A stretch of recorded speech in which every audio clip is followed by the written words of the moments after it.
सभी मसीह भाई और बहनों को जय यीशु। हम परमेश्वर पिता, परमेश्वर पुत्र और परमेश्वर पवित्र आत्मा का धन्यवाद करते हैं इस दिन के लिए, इस समय के लिए और इस टाइम के लिए। मेरे मसीह भाई बहन, आज हम लोग जानेंगे कि प्रभु यीशु मसीह को देह धारण क्यों करना आवश्यक था।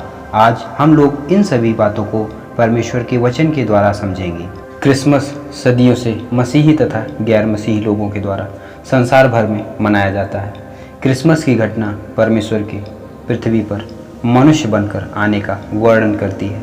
इसके विषय में परमेश्वर ने हजारों वर्ष पहले से ही बताना आरंभ कर दिया था। स्वर्ग और पृथ्वी के सृष्टिकर्ता का मनुष्य की देह में आना निश्चय ही संसार की सबसे महान और सुंदर घटना थी, क्योंकि यह सब लोगों के लिए बड़े आनंद का सुसमाचार था। लेकिन क्रिसमस हमारे जीवन में तब तक सच्चा आनंद नहीं लाएगा जब तक कि हम यह न जान लें और विश्वास न कर लें कि परमेश्वर यीशु मसीह के रूप में देह धारण करके क्यों आए।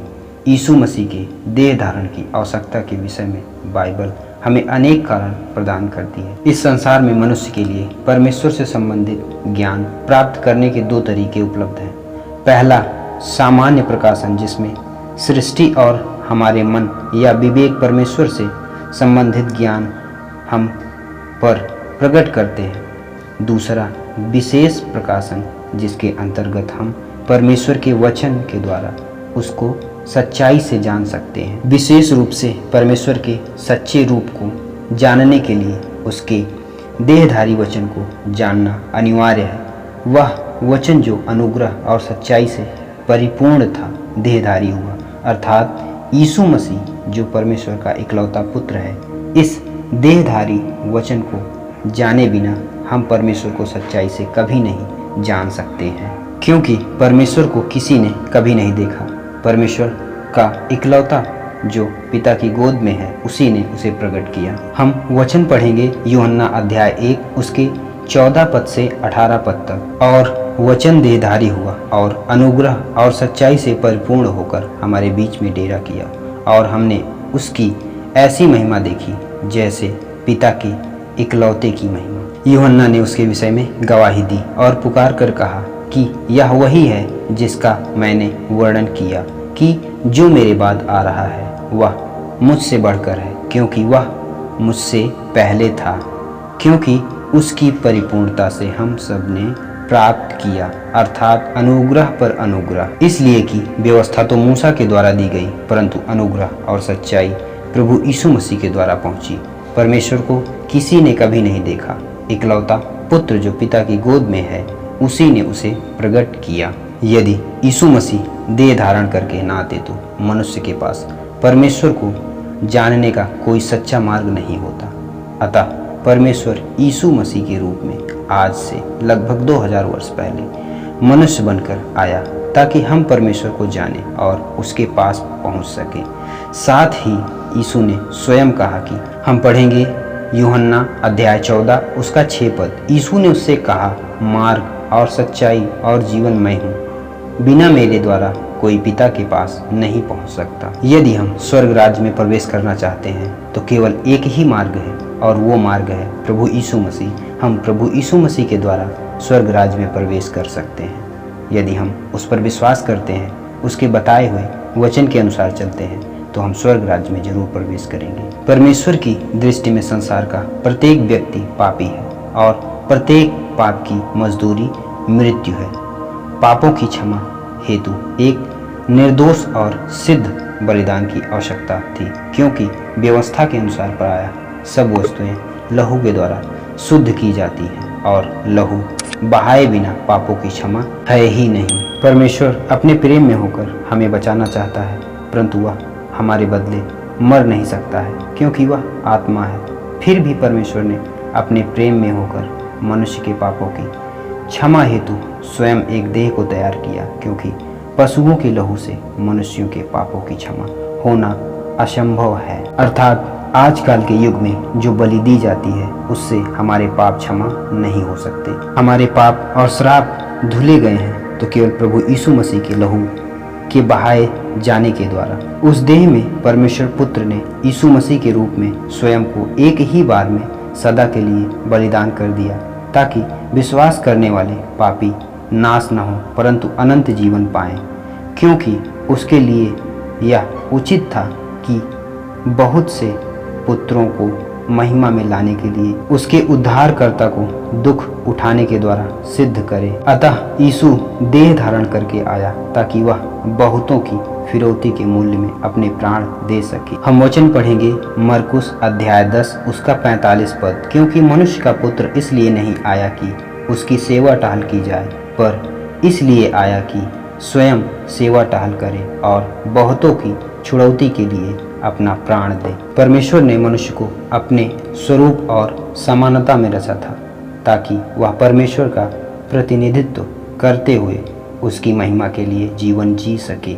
लेकिन मनुष्य अपने पापों और अपराधों के कारण परमेश्वर की इच्छा अनुसार जीवन व्यतीत करने में असफल हो गया। हम वचन पढ़ेंगे रोमियो अध्याय 3 उसका 10 पद से 18 पद तक। जैसा लिखा है कि कोई धर्मी नहीं, एक भी नहीं, कोई समझदार नहीं, कोई परमेश्वर का खोजने वाला नहीं, सब भटक गए हैं, सब के सब निकम्मे बन गए, कोई भलाई करने वाला नहीं, एक भी नहीं। उनका गला खुली हुई कब्र है, उन्होंने अपनी जीभों से छल किया है, उनके होठों में सांपों का विष है और उनका मुंह श्राप और कड़वाहट से भरा है। उनके पांव लहू बहाने को फुर्तीले हैं, उनके मार्गों में नाश और क्लेश है, उन्होंने कुशल का मार्ग नहीं जाना, उनकी आंखों के सामने परमेश्वर का भय नहीं है। हमने जो भी इस वचन में पढ़ा, आजकल के युग में केवल ऐसा ही हो रहा है जो कि बहुत ही गलत है, और ऐसा करने वाले परमेश्वर की नज़र में वो पापी हैं और वो बिल्कुल स्वर्ग राज्य में प्रवेश नहीं कर सकते। संपूर्ण मानव इतिहास में एक भी ऐसा व्यक्ति नहीं हुआ यीशु को छोड़कर जो दूसरों के लिए अपने जीवन के द्वारा सिद्ध और पवित्र जीवन का उदाहरण रख सके। परमेश्वर ने अपने प्रेम में होकर अपने इकलौते पुत्र यीशु मसीह को इस संसार में भेजा ताकि वह मनुष्यों के मध्य रहकर अपने जीवन से एक आदर्श उदाहरण प्रस्तुत करे। ऐसा आदर्श उदाहरण प्रस्तुत करने के लिए उसे सब बातों में पाप को छोड़कर हमारे समान बनना, परीक्षा की दशा में दुख उठाना, सब बातों में हमारे ही समान परखा जाना, परंतु फिर भी निष्पाप निकलना अनिवार्य था। अतः इस आदर्श को प्रस्तुत करने के लिए यीशु मसीह ने देह धारण करके मनुष्य के मध्य निवास किया था। इसलिए पतरस विश्वासियों से कहता है कि तुम इसी अभिप्राय से बुलाए गए हो, क्योंकि मसीह ने भी तुम्हारे लिए दुख सहा और तुम्हारे लिए एक आदर्श रखा कि तुम भी उसके पद चिन्हों पर चलो। हम वचन पढ़ेंगे पहला पतरस उसका 2 अध्याय 21 से 25 पद तक। और तुम इसी के लिए बुलाए भी गए हो, क्योंकि मसीह भी तुम्हारे लिए दुख उठाकर तुम्हें एक आदर्श दे गया है कि तुम भी उसके चिन्ह पर चलो। ना तो उसने पाप किया और ना उसके मुंह से छल की कोई बात निकली। वह गाली सुनकर गाली नहीं देता था और दुख उठाकर किसी को भी धमकी नहीं देता था, पर अपने आप को सच्चे न्यायी के हाथ में सौंपता था। वह स्वयं ही हमारे पापों को अपनी देह पर लिए हुए क्रूस पर चढ़ गया, जिससे हम पापों के लिए मरकर धार्मिकता के लिए जीवन बिताएं। उसी के मार खाने से तुम चंगे हुए, क्योंकि तुम पहले भटकी हुई भेड़ों की नाई थे, पर अब अपने प्राणों के रखवाले और अध्यक्ष के पास फिर आ गए हो। यीशु मसीह जो परमेश्वर के स्वरूप में होते हुए भी अपने आप को ऐसा शून्य कर दिया कि दास का स्वरूप धारण करके मनुष्य बन गया। उसने अपने आप को इतना दीन किया कि मृत्यु वरन क्रूस की दर्दनाक, शर्मनाक और शापित मृत्यु को सह लिया, ताकि हम सब परमेश्वर के प्रकोप से बच सकें।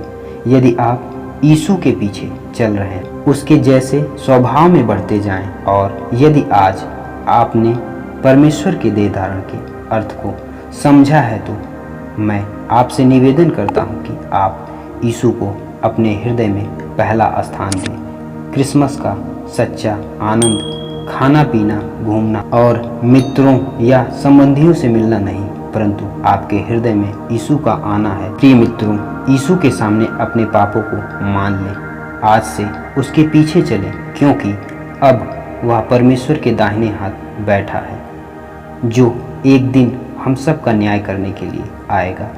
उस दिन यीशु के नाम पर प्रत्येक घुटना झुकेगा और प्रत्येक जीव अंगीकार करेगी कि यीशु मसीह ही प्रभु है, परंतु बहुत सारे लोग उसके राज्य से बाहर रहेंगे। यदि आप परमेश्वर के राज्य में स्थान पाना चाहते हैं तो अभी अपने पापों से पश्चाताप करके यीशु पर विश्वास करें। सभी मसीह भाई और बहनों को जय यीशु। हम परमेश्वर पिता, परमेश्वर पुत्र और परमेश्वर पवित्र आत्मा का धन्यवाद करते हैं इस दिन के लिए, इस समय के लिए और इस टाइम के लिए।